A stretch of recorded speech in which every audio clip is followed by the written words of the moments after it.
We've been missing you. Do you want to find the witch friends you've been missing? Do you want to participate in these conversations live? And do you want to support the work of recovering a true history of feminist ideas about magic? Do you want to hang out? Do you want an invite to Zoom together with Amy and myself every new moon, along with our hilarious, diverse, wise, queer, creative, anti-racist, science, and awe-loving coven? You must join the Missing Witches Patreon. It's pay what you can, and we can't wait to meet you there. Patreon.com/missingwitches. You aren't being a proper woman, therefore you must be a witch. You must be a witch. Woo! Wow. Welcome, guests. Look at all these witches.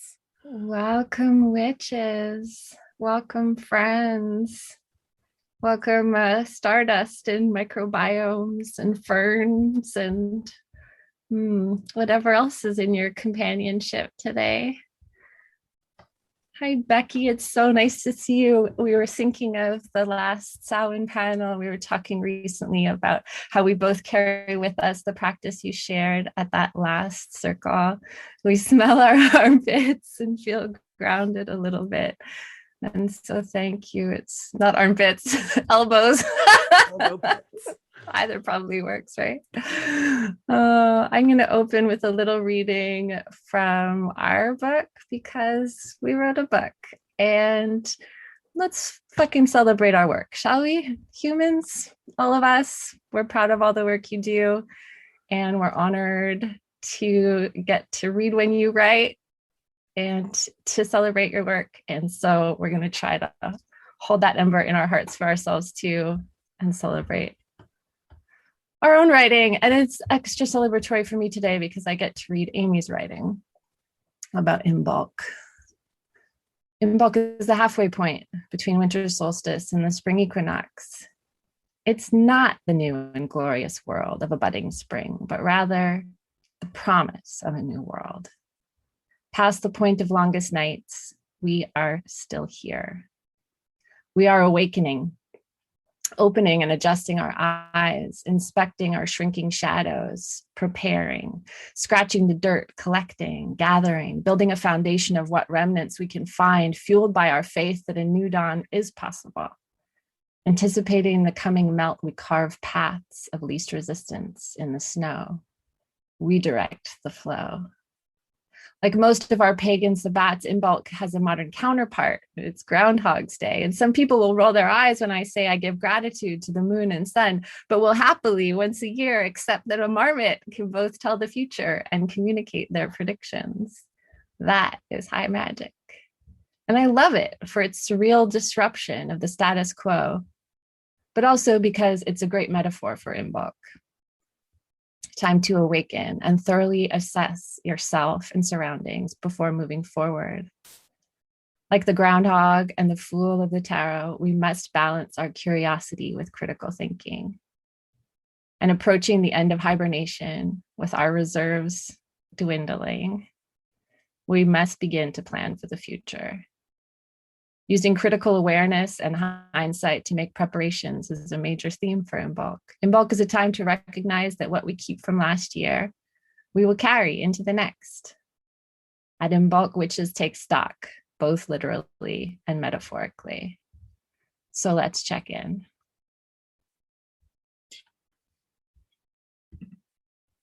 Thank you, Risa, for reading that.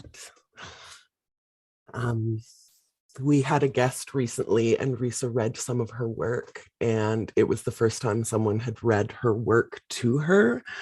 And now I have that. So thank you, Risa, for reading our works to us. I think about half our audience is here. And so I'm going to start us out with a little group ritual. Again, it's Imbolc. It's the halfway point between the winter solstice and the spring equinox.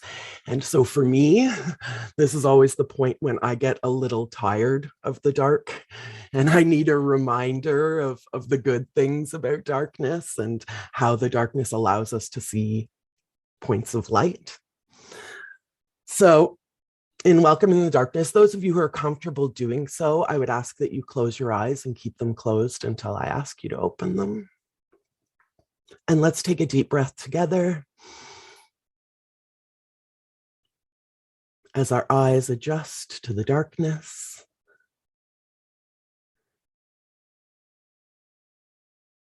Notice how the light makes its way through your eyelids in colored shapes. Think of the night sky with its shiny dots poking holes in the darkness. Think of our most ancient ancestors, 200,000 or so years ago, staring up at those same moon, stars, and planets. Imagine adventures, navigations guided only by the light of a star. In this, let's feel our connection to all of human history. And take another deep breath together. Now, open your eyes and focus on the light of this candle. Let's take a deep breath and allow our eyes to adjust to the light.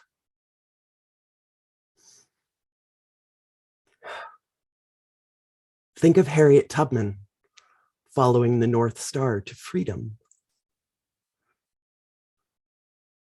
Now, I'm going to say a Harriet Tubman quote, and I want you to repeat it back to me. We can do this a couple times. Harriet Tubman said, "Reach for the stars to change the world."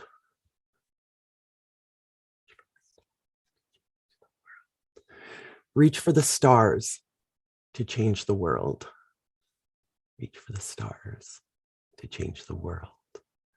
So I'm going to leave this candle burning as our Silk Earth continues, as our Imbolc celebration, the sharing of knowledge and perspective continues.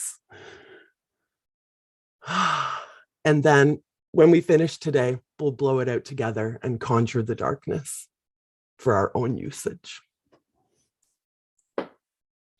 Thank you again so much to our puns intended, star-studded, stellar panel of astrologers. It's amazing to see the seven of you in a room together.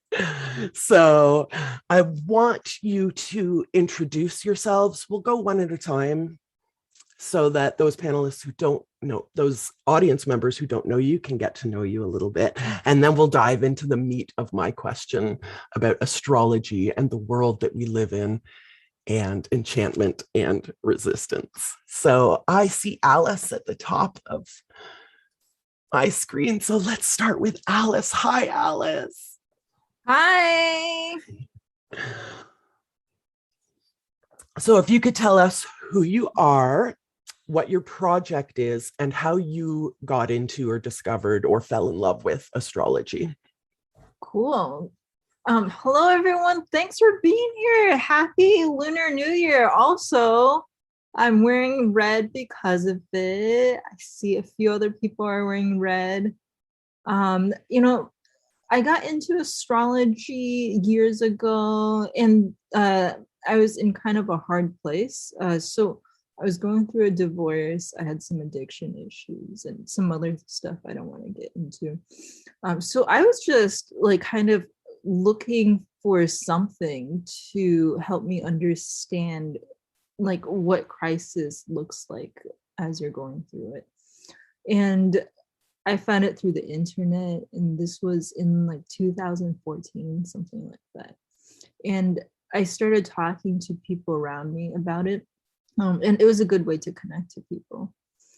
And then, projects. What is my project? I feel like that's kind of always changing. I feel like my project for this year is about stories and attachment. And so, like, I've been talking to people about their own lives and charts for quite some time. And then something that I would really like to start doing is to study how people attach to each other, not necessarily love or anything like that, just attachment. And to start looking at how we are not individuals, but how we are just always connected. So that's a major focus for this year. And then also the stories are important just because I feel like that's how people think about emotions and process things. So the stories are important too. Yeah, that's kind of my intro. Thanks. I'll just mention your book since you didn't. Alice Sparkley Katz's Post-Colonial Astrology. A lot of us are just obsessed with this book right now. This notion of history being a collective memory was such like an emotional aha for me. So we'll dig into that. Thank you so much for being here, Alice. Let's go to Thea Anderson. Hey, everyone. Oh my God, I'm so excited to be here.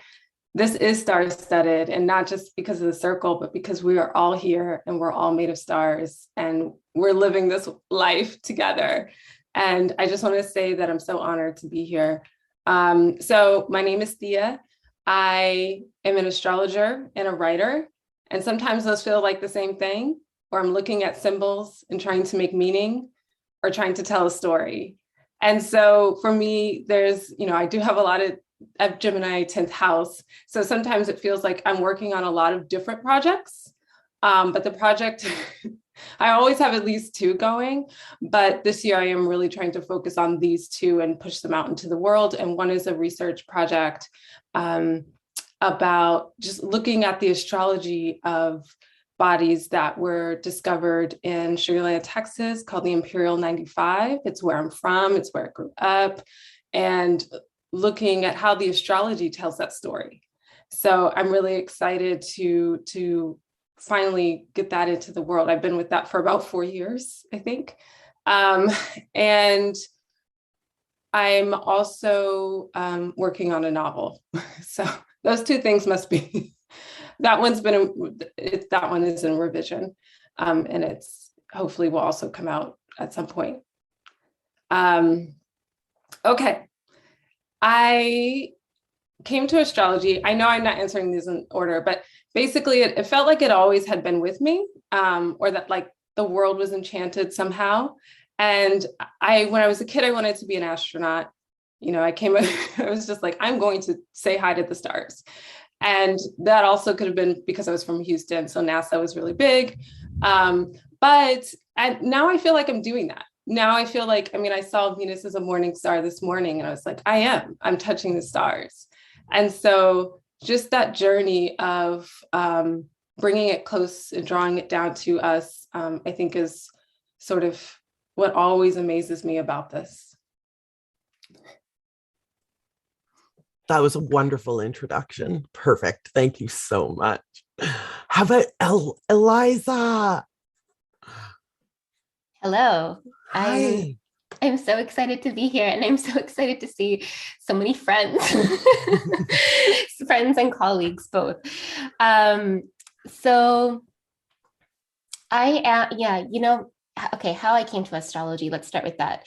Like Thea, I feel on some level it has always been with me. It's kind of like magic too. I can't pinpoint the entrance of magic into my life. Like I was one of those 10-year-olds casting spells and lighting candles in my playhouse outside and, I don't know, getting into mischief. And astrology was something that I've always been curious about and interested in and reading about. And then there was a turning point, I guess in 2014, 2015, when a really my oldest friend, he didn't get pregnant, but his wife got pregnant. And it was my first friend to have a child. And I remember, I perceived myself, this is probably quite arrogant, but I perceived myself as like one of the one of the godmothers in Sleeping Beauty. You know, there are like three astrologer witchy godmothers who gather around and they need to gift Sleeping Beauty with a gift. And so I was like, I need to give like a really great gift to this new being. And I thought about buying them a reading and, you know, searched all of these astrologers. It's also how I came across Chani Nicholas for the first time. For those who don't, well, most people wouldn't know, I work at Chani app, so that's that connection there. But in doing this, I realized that actually I just wanted to learn astrology myself more formally, and to create. I thought that gift would be more special if I actually went, learned astrology and kind of created this reading. I then learned enough about astrology to feel weird about giving a full reading to a baby who hasn't had a chance to live. So that never actually happened. But hey, it set me on my path to be an astrologer. But quite apart from that, and also tethered to that, I'm like Thea, I'm a writer. Like many of us here, actually, I'm a writer.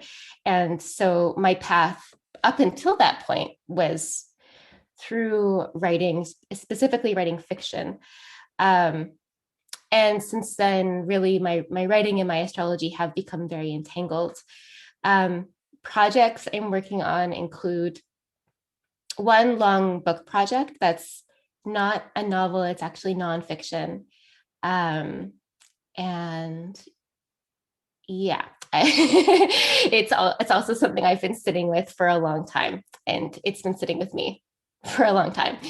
And then also, well, Jasmine Kestrel and I have a podcast also, so that feels like a baby and a project of its own, and many little sort of side things and research interests and curiosities. Welcome. Thank you. Let's ask Renee. Hi, Renee. Hello. Thank you so much for having us here, and hello to everyone on the call. Yeah, I think I'll start with astrology coming into my life. I'm a second generation astrologer. My mom was an astrologer, and she started studying it in her 20s and was very consumed with it when I was born, and used it a lot with me as a kid and a young adult. And it really impacted my life in a very positive way, the way that she was able to feel into my chart and recognize that, for example, I wouldn't do so well in school. Like, I hated school and I wanted to leave like a lot of kids do, but she was able to see in my chart that that was really aligned. And so she supported me to make a different decision. And I feel forever grateful to her for that. She also was a body worker, and through her, I became exposed to somatic practices and therapies very early on in my life. And both of those practices inform what I do now. And I feel like they were inheritances. They were given to me. I didn't necessarily choose them, but I love them both and have invested a lot in them. And in my own personal practice, I identify as an artist and a writer. Like, I think all of us here, very multidisciplinary. And my projects tend to evolve around creating new language for experience. Right now, I'm thinking a lot about the ways that we interpret astrology and how meaning shifts and how nuance gets developed depending on the time, the place, the body, the cultural conditions, etc.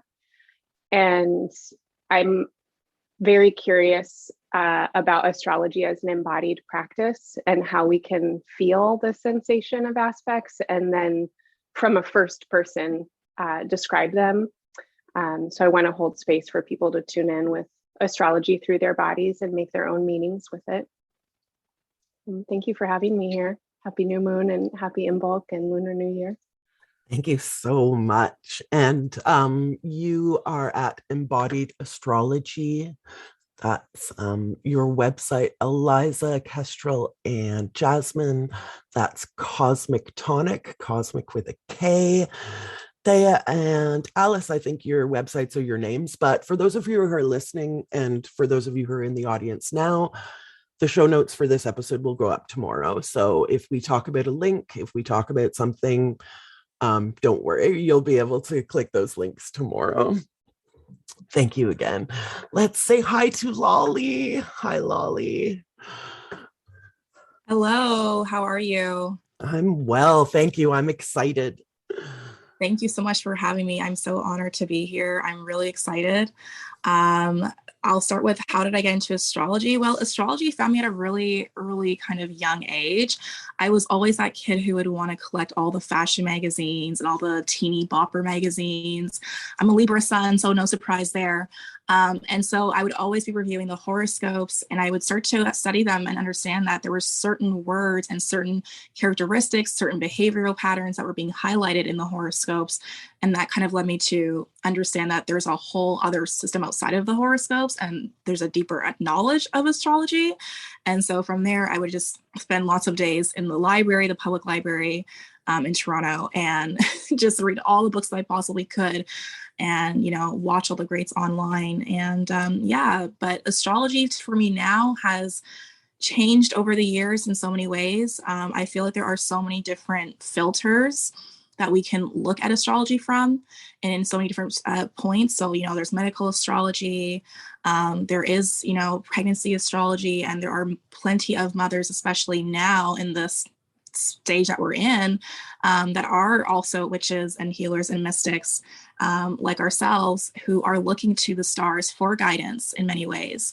So I'm really excited to kind of bridge those two worlds together through Mystic New Medicine as one of my projects, but also because I am a birth doula, but I am a birth worker. So, working with, mothers to be and mothers in general is really important to me and really close to me.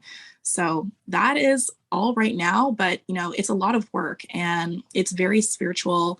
I consider myself a being of the crossroads in many, many ways. Pisces ascendant, Scorpio stellium. So being a birth worker for me is really about honoring, the portal of life and honoring, spirit in many, many ways. And astrology really helps with that too, because you can kind of prepare for a birth in certain ways based on what is going on around you, and of course in the cosmos. So yeah. And that's I guess all I can really say. Thank you so much. And you're at Mystic Moon Medicine? Yes. Wonderful. So if anybody's got their phone in one hand and their computer in the other, but that you brought up something that is what's so exciting to me about this panel is that, I grew up thinking astrology was, like you said, those horoscopes in the back of the newspaper. And now we have the seven of you here, and each of you has such a different lens that you view this subject through, but there's so many overlapping of colored lenses. We have a red lens and a yellow lens, and then we get an orange lens. So I'm hoping to invent some new colors today as we overlap our lenses. Let's say hi to Kestrel. Hi, Kestrel. Hello, I'm so excited to be here. Nervous, happy, excited, happy. I'm Kestrel. I see myself, I don't know, as constantly reimagining myself. I'm very mercurial, shape-shifting, and I have some parallels with some folks here today. Astrology has always been a presence for me as well. Like Thea, I wanted to be an astrologer, and I've been in this constant third body with the cosmos, or this soul friendship with the cosmos.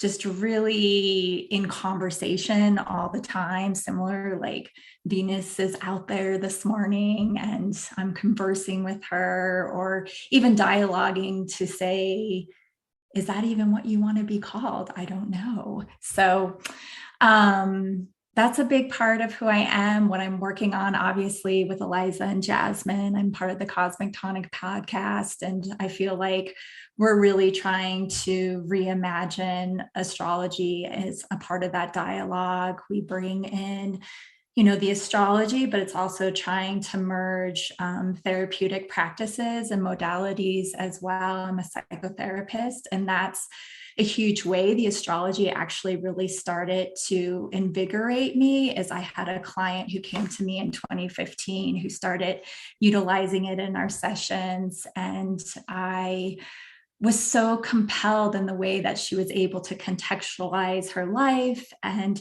it just brought greater wholeness to who she was. And I feel like that's a way we can use the astrology, is to welcome all of us, our exiled parts, our banished parts, our golden shadows.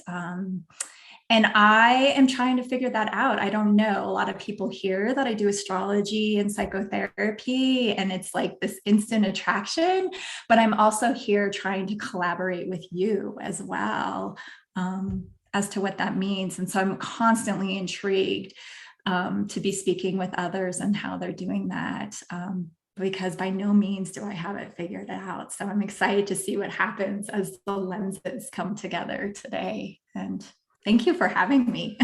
Thank you for joining us. Yeah, you said something about, being welcome to everyone. And that is like one of the most beautiful things about the sky, the night sky in particular for me. As I mentioned, we've had around 200,000 years of human history.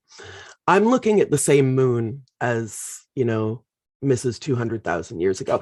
Not the same tree, not the same creek, not the same grass, not the same flowers, but that moon is the same. And it makes me feel so connected to our visionary humanity.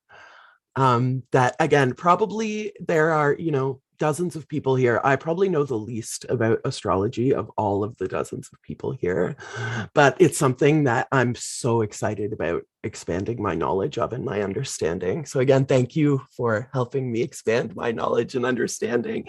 Let's say hi to Jasmine, our final panelist.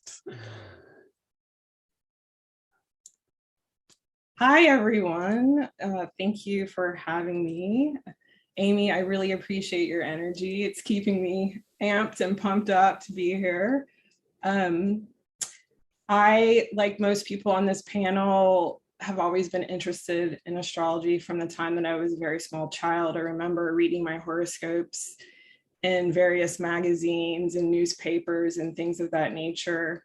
And in 2010, I had a very in-depth reading that really stimulated me to think about astrology in a new way and really start to apply it to my life and bring more understanding to who I was and why I did things.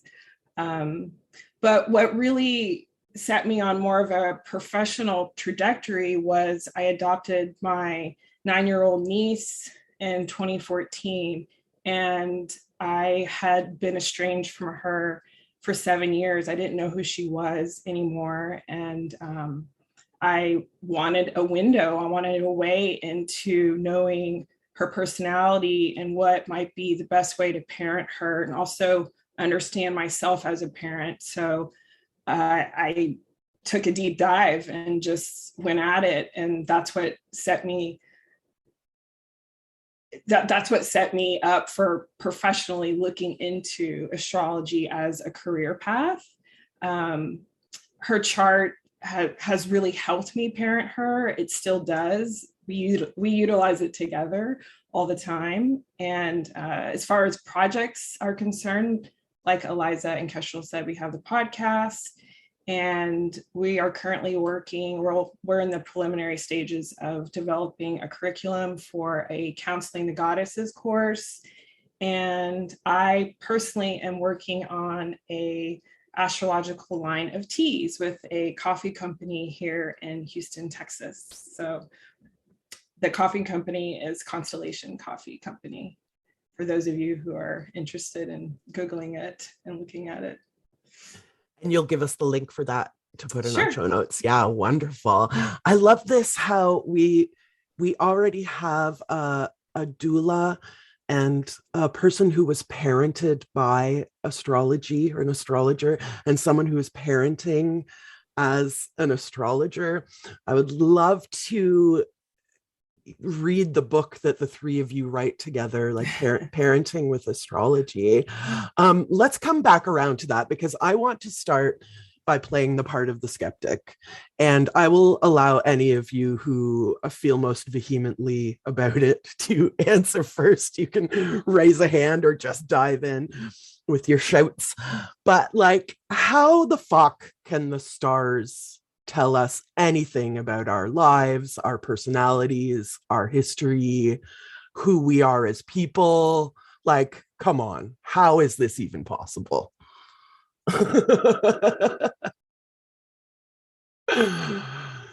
So I'm going to choose somebody. If nobody raises a hand, I'm going to point to Renee. Thank you, Renee.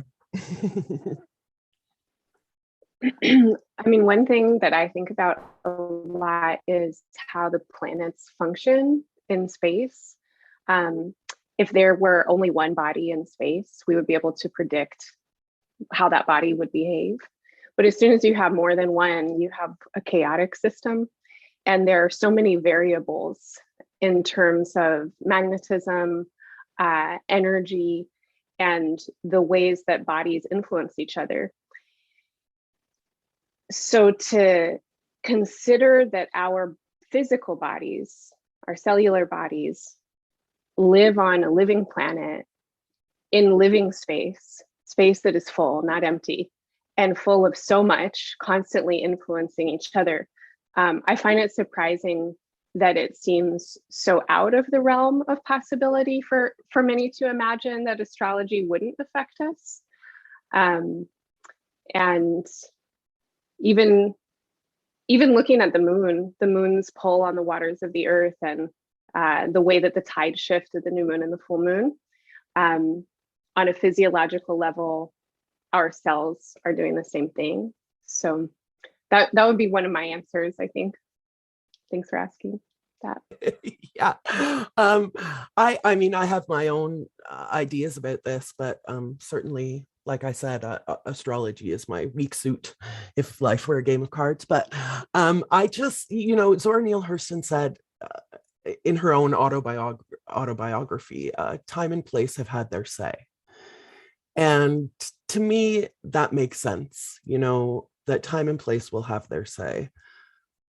Our whole concept of time as human beings is based on the movement of these celestial objects. So for me, if you believe that having a concept of time is an influence on your life, then it's an easy jump to say that, celestial positionings also might. Let's get another perspective on this. Alice, how is this possible? I keep thinking of, I don't know if anyone's read that Philip K. Dick essay, how to build a universe that doesn't fall apart in 2 days. And then in the essay, so he writes fiction, and then he talks about 3 instances where he met people that he wrote about. And that's after he wrote the story. So he meets this person at a party, and he's like, wait a second, she's telling about her life. And this is down to the names. It's something I wrote about. I feel like a lot of astrologers have kind of run into similar situations. So I think that there's something about fiction that just can, I don't know, there's something synchronicitous about it or something. You run into all these weird coincidences. It allows you to create prophecy, which may not be about predicting a future, but about shifting your perception. So I feel like there's something really magical about fiction because it's part of the imagination. But there's an anthropologist who is studying astrologers, not astrology, but astrologers. And so he asked me, do you think it's just kind of make-believe or part of the imagination, or do you think there's something mystical about it? And yeah, I think it's both, because yeah, it's part of your imagination, but there's something really mystical about your imagination too. So I think it's about the power of the imagination, but I have no answers. Yeah. Yeah, we don't look for yes or no answers around here. We're looking for, all the colors of the rainbow, and then when we blend them together to invent new colors. But we do, we're so into celebrating the power of imagination around here, and taking it back from this patriarchal notion that imagination doesn't create our reality. Every single thing that's in every single one of the rooms that we're sitting in, this computer, began as an idea. Ideas come from our imaginations. So again, I think it's a very capitalist patriarchal structure to demean the imagination and take it out of conversations about what is real and what is not real. Do any of our panelists have any thoughts on that before we move on to another? Yes. With regards to the initial question, I mean, there are so many schools of thought, and I think I probably shimmer between different schools on a given day. But what I tend to come back to is maybe the planets do not affect our personalities, but they reflect us and we reflect them. And that's part of the magic. And I think it's a struggle really to have a rational argument about why astrology is real or why astrology is worth studying or worth understanding, because it precedes reason and it also transcends reason. And it's a form of magical thinking. And if your mind is not porous, I'm not even saying this is a failing, but if you have a mind that is maybe more materially rooted and less open to forms of magical thinking, it's going to be hard to engage in that conversation. But if we can cast a spell and that can have an effect on the material world, why couldn't we also be a reflection of things that are much vaster than us, and also things that are much punier than us? I mean, there's the macrocosmos, there's the microcosmos, there's the very famous quote attributed to Hermes Trismegistus of "as above, so below, as without, so within." It's the principle behind astrology is also the principle behind magic. So yeah, I've dated enough astrology skeptics where I'm almost can't have the arguments anymore. But it's also beyond arguing, because the rational syllogism isn't really the point. It's something intuited and it's something felt. And I do think there's so much synchronicity, like Alice Barclaycott mentioned. There is a magic in discovering it for yourself. Yeah, I want to think about that that connection to magic. I think that that what if it were so thing opens up a lot of doors. I wanted to ask the panel, so if it's so, and let's begin there. It's useful. You use it. It makes magic in your lives. It gives you career paths. It helps you heal. It helps you parent. So how do we use it in this time of Canada right now is a bit fucked, and the US too, and I'm a bit heartbroken. There's literal Nazis in the capital, how do we use this tool that you use to re-enchant the world, or to support our resistance, or to come closer to each other, or to build possible futures? Kestrel, I was thinking about how you use it in therapy. Maybe I'll direct my question to you. Yeah, I mean, I guess I'm tag teaming off of all of this. The mystery never leaves us, right? And I think the more that we invite in our imagination and we invite in just I'm looking at my window, this beguiling beauty, this mysterious snow falling out of the sky, how Venus, before she stationed retrograde, back in December. We don't need to know all the dates. It really doesn't matter. But she was this evening star. And then all of a sudden she did this disappearing act. And where the heck did she go? And then she pops up in the sky as a morning star. And it's just, I'm in utter awe of it. And I think that is the enchantment. I'm into apprenticing the mystery and asking these, I don't feel like I need to know what is happening. And it's similar to meeting my clients. Like, I don't have all the answers. I don't think it's my job to know all the answers, but I want to meet people where they're at. What do you think? Oh, some doctors told you have bipolar? What's bipolar? Like, I don't know. Psychiatry is kind of a poetic language, but it's like, what does that mean to you? And I think, is this even getting to your question, Risa? I'm just going off poetically, maybe reeling me in a little bit. No, I like the idea that, well, you touched directly on the question of enchantment and using astrology as a way to maybe help us reinvent our lives or invent our lives. Do you want me to toss it back to you or toss it to somebody else to keep weaving this question out together? Let's keep weaving voices. Obviously I could take up space, but I don't want to. Well, I want to share it. I wondered what you thought about that question. Sure.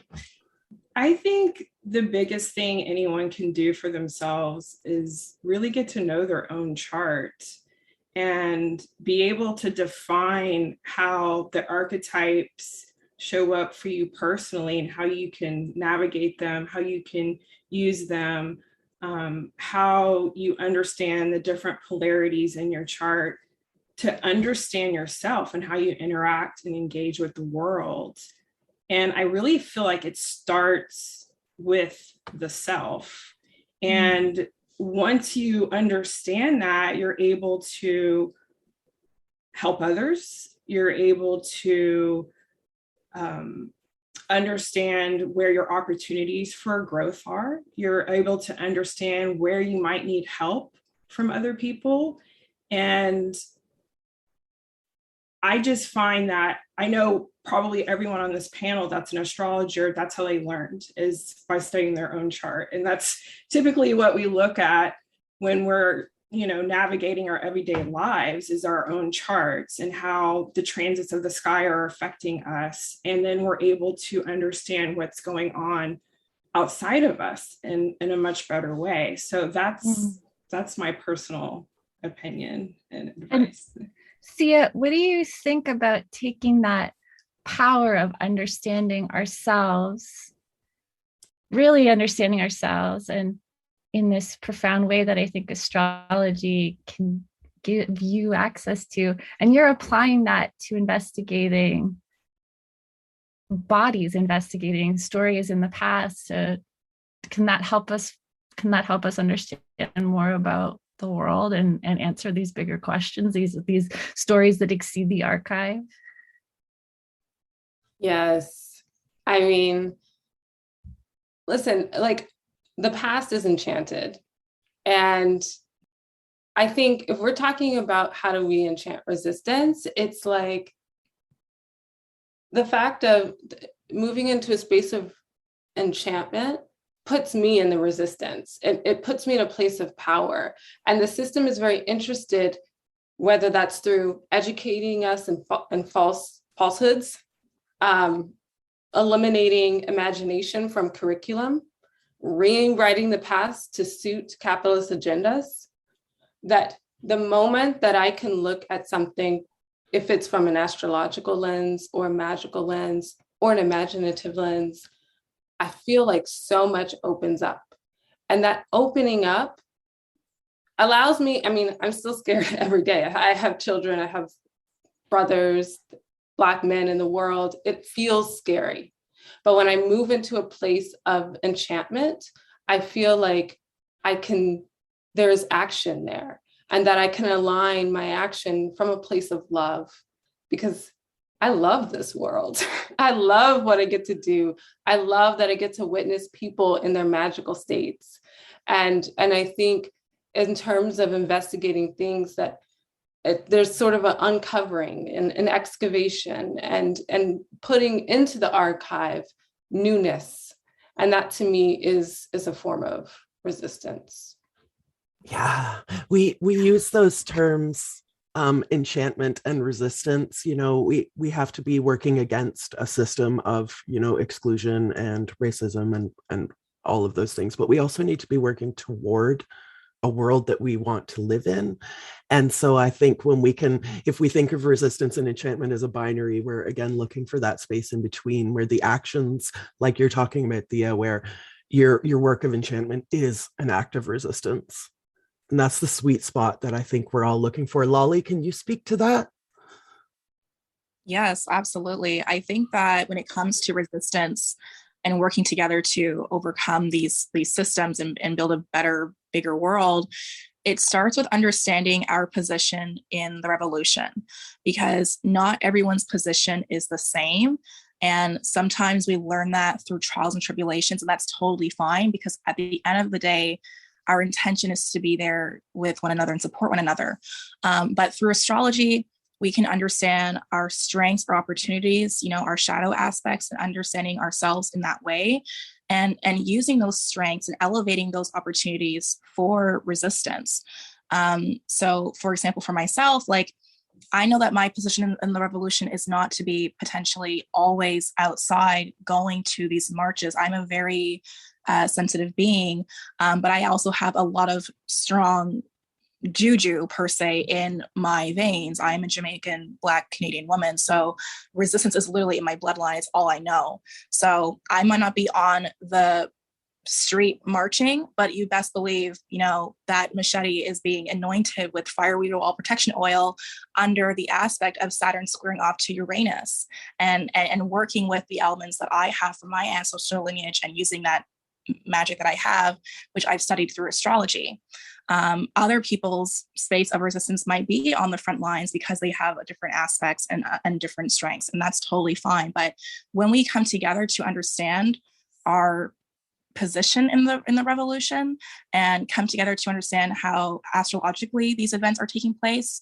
So, for example, back in, I think it was 2020, when we saw the first round of huge marches going on in Black Lives Matter, it was literally the same weekend we had the lunar eclipse in Sagittarius. That's not a coincidence, but there's a lot of, chaotic energy, which can be used as a form of as resistance through witches, through the mystics, through the healers, and through the people who are on the front lines. And so when we understand our position, we can make real shift and changes happen. I think you have the mic drop moment of the panel so far. Thank you for that. Understanding our position in the revolution is going to be excruciatingly important. Alice, I want to bring up your book as an act of activism. Chani, and two of you work for Chani, I think, and then she also did an endorsement for your book, Alice. Can we make astrology responsible for its impact thus far and into the future? I think responsibility and activism are two words that are very, very, very linked in our worlds. So can you speak to that a little bit in your book? And Oh, definitely. Yeah. I think through practice, I think that a lot of what people are talking about is how do we practice imagination? And then it's it's by doing things. It's by taking things apart, putting it back together. And astrology is a language, so by practicing it, you're actually destroying it in some ways, and then you're also putting it back together in some ways too. I keep thinking about there's this astrology called the Jan Dixon effect, and they talk about how astrology has all these pretty traditional gender stuff, and then how trans life, and they say trans life is so good at taking it apart and disidentifying. And then, so yeah, I mean, that's by using it. it's like by using it, you make it into something else. That's the language too. Yeah.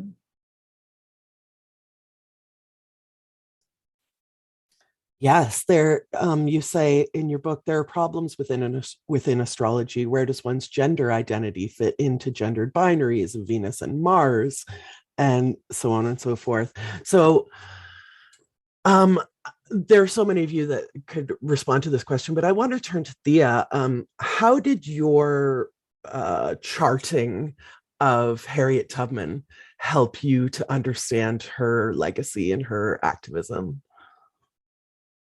It's a piece that I'll link to in the show notes for those of you who are listening. It's fantastic. The title is Harriet Tubman is Mercury Manifest. So if you're not hooked just from the title alone, then So thank you. I have a relationship with Harriet Tubman, or who I refer to as Mama Moses. And it is one of that the liberation, this journey to freedom did not stop just because the Emancipation Proclamation happened. We are all on a journey to freedom.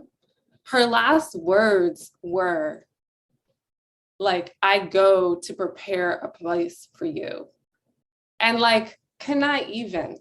That after all she gave and all she did, that she was still talking about, but there's more to go.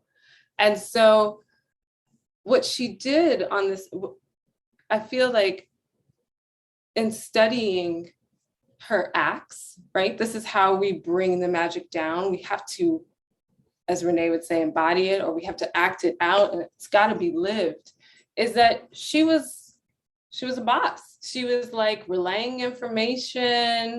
She was a spy. She was divining. She was gutsy, brave. People said that, she was crazy to do what she did, and she was crazy. She did all the things. And so I think studying her act, specifically of the Combahee River raid, where she was like, we're ready. Let's go free 800 people who, this is after the Emancipation Proclamation now, who are now being held illegally, are enslaved. Let's go free them, right? She was the motivating factor. People are like, I don't know. I don't know if we want to do this. It's the same. And she was like, no, we can do this. And so that lived bravery, that lived love, that faith, I think for me is something that just continues. And every time, to me, the project, that aspect of it was written, but it feels never done. Like I always feel like I'm on this journey with uncovering more about Mama Moses' life, and that there is this North Star guiding aspect that whenever I even personally feel lost or feel overwhelmed, I go to Mama Moses. And so yeah, I feel like I'm rambling now, but that's no, same. We opened our circle today with a quote from Harriet Tubman and conjuring an idea of her using that North Star as a guide, and so can we, reach for the stars to change the world is kind of our motto for today. So we've seen that astrology can help us like contextualize the present, the past, even the future. But what about ourselves? I want to ask Renee, how do we embody astrology?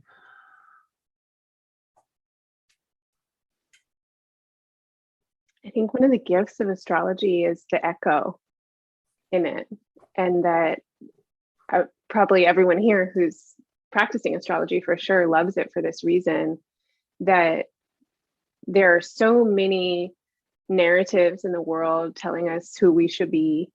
And what can come through with an astrology chart and understanding your own aspects is affirmation and integration when you get to feel and see and hear yourself reflected back to you. And also, again, just like, thanks, Alice, for your book, because astrology is a language that has been developed under particular conditions and has been propagated and disseminated by forces of dominant power, people who have access to publication, et cetera, for a long time. And so a lot of the symbolism has been written with deep inherent bias and prejudice embedded in it. And so I feel like to embody astrology is to work with imagination as a felt sense, and to allow the symbolism and ideas that come through with whatever you're looking at, planets, constellations, time of year, and feel it out, to feel it out, to not take a prescription around something. Mars means violence or something like that, or masculinity, but to take all the words that you can gather in the associations and people's meanings and let them echo and rest, but also feel like you get to respond. And I think that is a way that we can engage with astrology to embody it, which is to not take it as a prescription, to not take it for granted, to not think that it's a formula, but to lean into the symbolism as we find it, and where we find it, and to take all of it, to take all the little pieces that we get from everywhere, and then to feel it out and to feel how it can enact. Because the placements and symbols will manifest so differently for different people, and how they manifest is going to have everything to do with that person's particular experience and their body and social location. And there will be similarities. And I think that that's the cool thing, about astrology for a lot of us, is we can look at charts and go, wow, this aspect is manifesting in this way for this person, and in that way for that person. We see these energies coming forward, and they are the same energies, but they're revealing themselves and enacting and embodying in very different ways. And how does that relate to your yoga practice? So I trained in yoga for about 15 years, and it has now been a little over 10 years since I've really been involved in maybe what people would call a yoga practice. But yoga is a form of esoteric knowledge, and healing has evolved alongside astrology. And the linkage between the way that light and movement or heat, whether we're looking again at planets or constellations or time of year or time of day, how that moves through a particular body will have a lot to do with the bodily constitution. And this is a huge realm of research within Ayurveda. And then that realm of research continued within kind of the early formation of Western medicine as well, when it was still linked to spirituality and animism. But for me, they clicked really early on before I knew that they were linked. Because when I was tuning in with astrology, it's this language that's full of characters, like you read about astrology or you start to feel into it, and it's like these characters just want to emerge, and so for me, like when I feel into my Saturn character, it's so different than my Mars character. And they want to take up a different kind of space in my body. They put me into different shapes posturally. They do different things with my facial expression and my organs. And studying spiritual movement practices such as yoga, but I think any practice that brings one deeply into the felt sense and into the body, those same kinds of things happen. So when I tune in with my heart resonance as opposed to my spleen resonance, I feel really different. There's a different mind that arises for me when I'm really in my muscles as opposed to in my bones. Different shapes can manifest in different kinds of energetics and attention and energy. And so the link for me at first was very playful and imaginative, of like feeling that when I approached different embodiments that certain characters would come in. And then when I would work with characters in astrology, different embodiments would happen. And then I started to learn how they came together. And then from there, it's just been an ongoing kind of unfolding. But I experience it in client work all of the time. And when I come into space with a client, I'll see their chart and immediately my body will respond. And it happens, I think, probably for all astrologers that, we like tune in with these felt sense manifestations in a chart before we have the language for it, before it's like coming out as, oh, you have this placement in this place or da-da-da. It's like we feel them. Wow, okay, that's that feeling. How do I describe it? And so yoga as a practice is a practice of coming into attunement and unification between your different parts, whether that's mind, heart, and body, or spirit and self. And I think astrology does that as well. Lolly, I see you smiling and nodding and mouthing the word yes over and over again while Renee is talking. Do you want to add something about the physical healing nature of your practice? Well, so for me, I was nodding a lot because I too, I'm a yoga practitioner and teacher. And so the way that I've found confidence in sharing my practice in order to host community with yoga is through actually astrology, through the new moon cycle, through the full moon cycle. And this is where my slogan of heal thy tides for my business has come out from.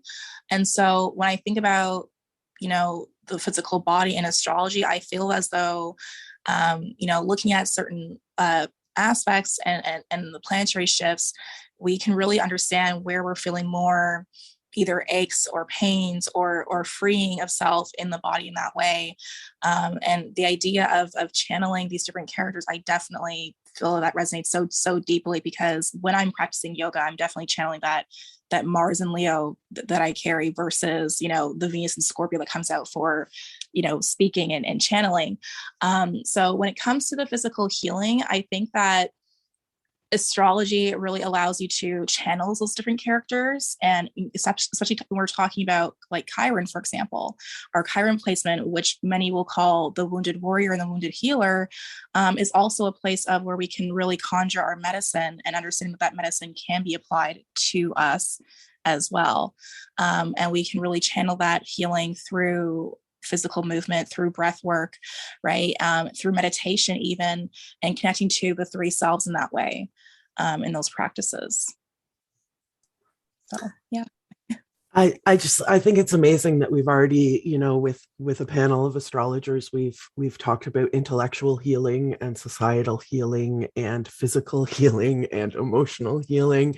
And Kestrel, we touched on this a little bit, but like as a therapist, can you tell us like specifically how psychologically healing that astrology can be, either for you or in your life and your friends or with your clients? Yeah, like I was saying before, it's been such an experiential process because I was a practicing clinician for 15 years, well, I guess 13-ish years before the astrology really started to ramp up for me. But what it did is it reinvigorated my practice. It enchanted my practice. It gave me a fresh new lens to step into a being's life from a totally different perspective and to basically walk them through the chart, walk them through the sky, think about what area of the life was being impacted to bring dialogue to it. For example, it's getting harder for me to separate the two out. And I don't know if this will translate or I'll articulate it in a way that's understandable, but, I'm always speaking the language of the skies, even if I'm not saying your Venus is doing this or this polarity is doing this. Sorry, I'm classic and losing my train of thought. But for example, with the recent Venus cycle, it's a 40-day, 40-night process where, depending on how you think about it, it is a chance to say, hey, during this 40-day period of time, we can be very experiential. What is your lived experience? Let's be curious. I don't know. But there is a bit of a framework. I mean, she literally, like I was saying before, and I know I'm using the she pronoun, but, it could definitely be so many other things. But we see the planet shining so bright in the western sky, and then it disappears. And we can think of it back going down into the underworld. And as it goes into the underworld, from being perhaps like a more mature version of itself, what is it shedding? What is it letting go? And then translating it for clients, what opportunity do you have to let go of something and also potentially reclaim something of yourself that you have forgotten about, that is laid hidden? And then in this particular Venus retrograde, I couldn't help noticing, but Hades was there. However you want to contextualize Hades, but it is very transformative. It's an underworldy energy. And I also love playing with the myths. I'm a huge fan of looking at the myths and retelling the story, but could it be, Persephone? And it wasn't maybe so much of an abduction, but perhaps it's something that she wanted to explore in herself and individuate. And so it also becomes this dialogue with clients of individuating and becoming more of themselves, knowing thyself a lot more. And then, this planet, all of a sudden it reappears, like I was saying, it's magic, in the eastern sky. And lots of people don't even notice this is going on, but I'm like, oh my gosh, she's a magician. This magical act is happening. And then supposedly she stations retrograde, and we can track her cycle in the sky. She's one of the most perfect cycles. She's less erratic than the other planets. But as she starts to move forward, what is happening in your own life? What have you sat with? What are you learning? What are you starting to implement and change and look at your patterns? What is no longer serving you? What can you do differently? And it's just all these questions that start to unfold, and it becomes a dialogue, and it's a collaborative dialogue. I'm not having it on my own with the client. We're doing it together. So that's just one example. Can I ask Lisa's excellent question from the chat, and I invite anyone else to share questions there, and we'll do our best to give voice to them in the time we have left with these stars. Lisa's asking, can a person map their birth chart on their body? As someone who has lived with chronic pain and thinking about the word healing and the weight that can have for people who are chronically ill, how does a person's chart relate to their experience of their body? Can we guide our way through illness, chronic experience by understanding our chart? Do those things map?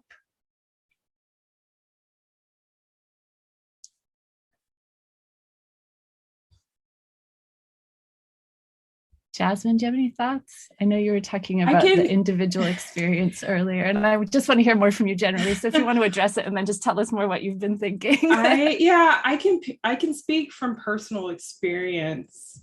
Like for me, I have Saturn on the ascendant, and what the ascendant means is it's what was rising in the eastern part of the sky at the time that you were born. I'm a Virgo rising, and Saturn rules the bones. And the archetype of Virgo is mutable earth. And I often wondered why I gravitated towards certain practices, certain types of exercise. I practice yoga as well. And I find that it does really help me with specifically my body structure and my bones. But what I know that I have to do in order to work with that Saturn archetype is I am an avid sauna person that does a lot of breath work in the sauna. And Saturn is a very cold and dry planet. So by working with heat and working with breath work and moving this energy throughout the body, I'm really satisfying that archetype. And I'm able to feel a lot better as far as how I'm interacting with just my day-to-day life. And you can start to look at the planets and look at the signs in an archetypal way according to how they might show up for you in a physical sense. That's one example. So by looking at the birth chart, if you have different planets that are rising in your first house, you can start to understand how that might show up from you on a physical level. So there's different ways of doing it, but that's the way that I think it was Renee who brought up Ayurveda. I have a friend who practices Ayurveda, and she spent some time studying Ayurvedic astrology. And she just tells me they're all systems. You know, if we're looking at the body and the system and things circulating, and we're looking at the sky and the planets and things circulating, we really are just using whatever tools we have to analyze whatever systems we encounter, right? Yeah, I see some nods. I'll take it, Renee. I also just wanted to add, along with what Jasmine said, I've experienced this a lot because my client work blends body work and astrology often, or energy work and astrology. That one way to think about a map with the natal chart in the body is through fascial tension, or what can manifest as tension in fascia and postural pattern, because a lot of the expression of energies is a physiological expression. It involves all the systems of the body. It's emotional and psychological as well as physical. Many of the physical attributes that you might read about in a medical astrology text or something like that have a more internal emotional component to them. And so there can be like an internal map of people's aspects. It's really interesting. I'm thinking about a Venus Virgo square Saturn Sag placement that I worked with recently. And the way that postural pattern manifested in a body brought both of those placements forward into a very specific way of walking and moving and like holding their central carriage, etc. I think oh, sorry. Go ahead, Eliza. I was just going to add on to that one way into this for folks listening who maybe don't know a lot about planets or how they aspect each other. One way into this is looking at the elements. I feel like elements are such a visceral part of astrology that they're a bit easier to wrap your mind around. So in astrology, as in many other practices that have a so-called Western tradition, there are 4 elements: water, fire, earth, and air. And if you could look at where your personal planets and key points are in terms of those elements, you can see a map of what's maybe balanced or out of balance. And leaning into those elements archetypally, which are quite intuitive, it can be a way to bring in perhaps what you are lacking, or work out perhaps what you have in excess. I mean, I think we do this naturally without even really realizing it. But to use Jasmine's example before, if you, for example, don't have a lot of water in your chart, then hydrotherapy might actually be really good for you. It might be really healing for you. If you don't have a lot of air in your chart, you might find you naturally actually read a lot of books, or you naturally might invite in those airy connections. It's so strange the way that we balance ourselves through what we magnetize towards ourselves and through our natural interests. But I think you can use this as a healing modality too, and it can be very accessible for folks, even if you're very new to astrology. I wanted to thank Eliza again. For those of you who are listeners of the Missing Witches podcast, you were on the show and you charted an event that Risa and I did, and compared it to an event that Monica Show did that we based our event on. And found all these interesting similarities that the word is validating. It was such a validating experience for me to see what we were doing as an echo of what Monica Scho was doing. Which one of you said the word echoes that I'm keeping in my astrological mind forever? We're all nodding, so yes, we're all agreeing with the echoes. And I think most importantly, I want to make sure that all of you, I'm looking at all of you right now, and give me a nod if you will come back and be an individual guest on the podcast. We really want so much to dive into each and every one of your multi-layered spectral projects. But I love that we can be together, even though it means everybody gets to talk a little less. It means we get to bounce off of each other. And that's so, again, validating and thrilling for me. So by a show of nods, if you're willing to come back on the podcast, yeah, I see lots of nods. So get ready, Missing Witches listeners. We're going to be talking a lot of astrology this year. Yeah, I was going to say these stars don't know it yet, but we hope to collaborate with them a lot more this year. Before the panel, we were like, this is not going to be an hour and 15 minutes. This is going to be 12 hours, and they don't know it yet. Yeah, it's going to be 1 year long, and it's going to continue. It's going to be a year of us learning from these people. We have so many more questions for you. I did see Thea and Alice both had thoughts to contribute on that question about the body. So yes, if you're okay to stay with us, we would love to hear your thoughts, and then we'll close out with a reading, and never close out. We will spiral out and spiral back together again. But there's, if you'll allow us, Thea. Yeah, to also add to what Eliza is saying about the temperaments, about the elements, is that it, to me, tied in so much to the first question about skeptics, and like that part of that question is rooted in our worldview of today. But in antiquity, it was very much like that if there was an elemental imbalance, that you would go to a practitioner who was also a doctor, who also was well versed in astrology, so that there was an acceptance, like we just know this all works, so we're going to use what we have. And I think too, like, what's beautiful about what modernity, like being here now, is that we have all of that knowledge now with science, and like we have so much, we have so many tools. And to me, it's that sort of like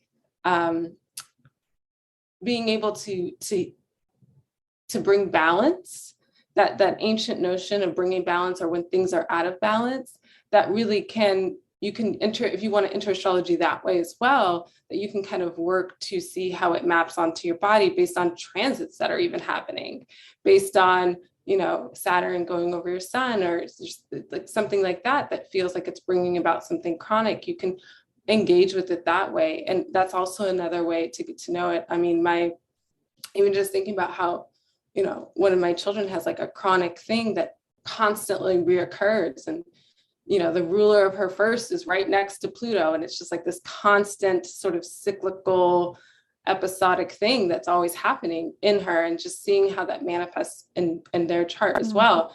But yeah, that we can use this for body, for mind, for however else we exist in this, this mainframe that we're all just participating in. I have experienced this without knowing I was experiencing it, so I have so much more to go home and read about. Alice, will you take us home? Oh, wow. I'm so excited by what I'm hearing, and just like spending time with all of you.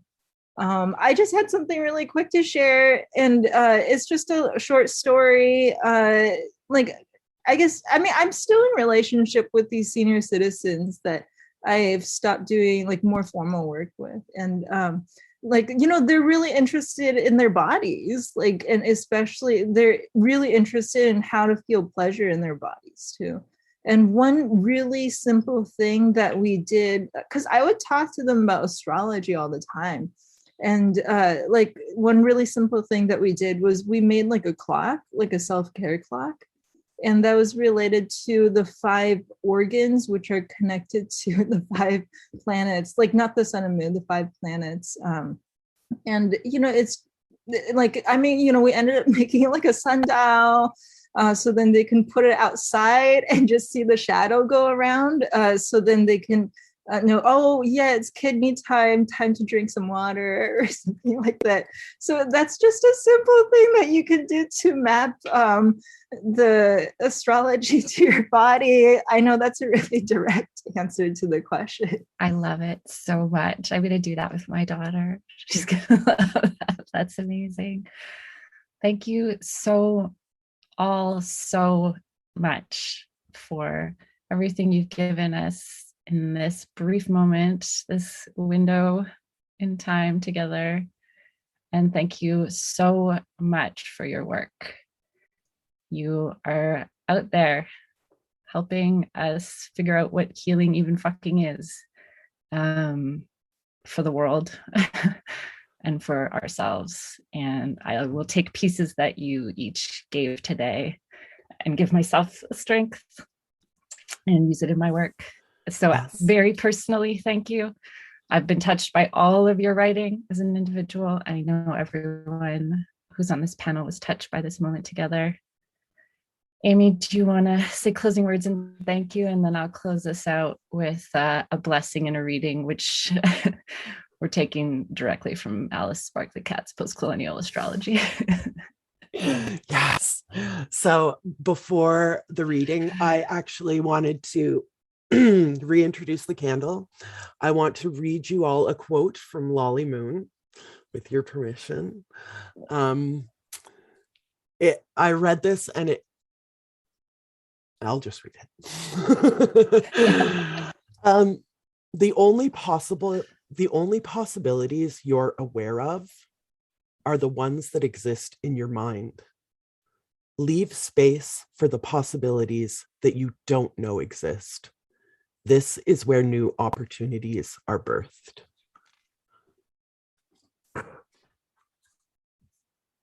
Bad astrology reproduces capital, power, and labor, even when it is technically precise.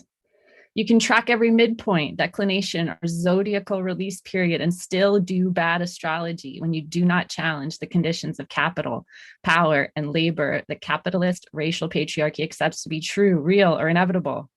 Good astrologers are storytellers. Good astrology acknowledges and resists capital, power, and labor. Good astrology shrinks the West. There is no one way to practice good astrology. The West is a story. It is a dream within a dream, an anachronistic archive. Our job as astrologers is not to tell the story of the West better or to tell more stories using the West's vocabulary, but to acknowledge that the story of the West was built by real histories of pain. The West may be a story, but your trauma is real. Don't use Western astrology to talk about your stuff. Don't use it to try to talk to your ancestors. It's not made for that, and you don't need anything Western to do that. There's an old adage in astrology. The first part of the adage is often quoted to talk about how the stars influence our behaviors, as above, so below. However, this isn't the complete adage. The second part of the adage tells us, as below, so above. The meaning of the sky comes directly from us. You are the thing that animates heaven. Thanks for this book. Thanks to all of you for your writing and your work. And thanks to all of you for being here in the darkness we create between our ears. Thank you, listeners. Thank you for helping us to understand our place in the revolution and how we can look at stars and change the world. Let's reach for the stars and change the world, everybody. Thank you so much for being here.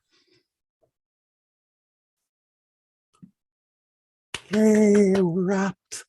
Thank you. Thank you so much. Thank you. And of course, we will be in touch with all of you to organize these one-on-one interviews that we plan to keep doing throughout the year. Thank you again so much for being so generous with your time and with your ideas and with your work and with your knowledge. And For those of you listening, don't worry, we're going to have everybody back. Everybody's going to come back, and we're going to really dig further into our place in the revolution. Thank you again so much. So much. Reach for the stars to change the world. And we're out. Thanks again, everybody. Bye, everyone. Goodbye. Bye. Thank you. Thank you.